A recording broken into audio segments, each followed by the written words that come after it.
Assalamualaikum warahmatullahi wabarakatuh. Nama saya Nurella dari Manajemen Pagi Semester 4 akan menyampaikan tanggapan mengenai video materi dari perusahaan manufaktur.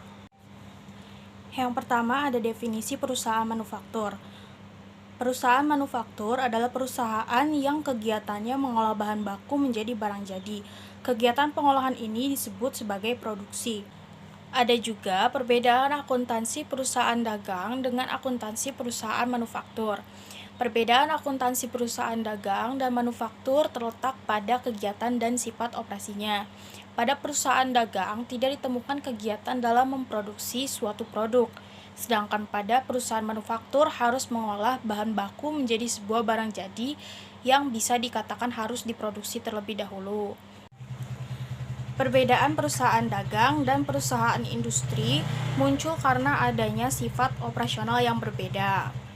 Perusahaan dagang menjual langsung barang yang sudah dibeli, sedangkan perusahaan manufaktur lebih ke memproduksi terlebih dahulu dari sebuah bahan baku menjadi bahan jadi.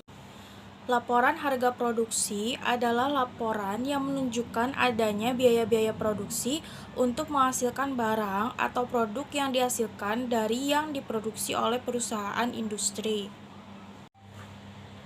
Ada juga masalah khusus yang terdapat pada perusahaan manufaktur. Dibandingkan dengan perusahaan dagang, masalah pada perusahaan manufaktur terlihat lebih kompleks sesuai dengan karakteristiknya. Masalah tersebut bisa saja dari persediaan, biaya pabrik, dan biaya produksi lain-lain.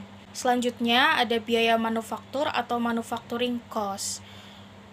Biaya manufaktur meliputi biaya bahan baku, biaya tenaga kerja langsung, dan biaya overhead pabrik.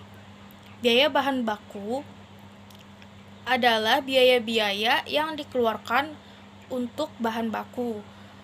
Biaya tenaga kerja langsung adalah biaya untuk tenaga kerja yang terlibat dalam proses produksi.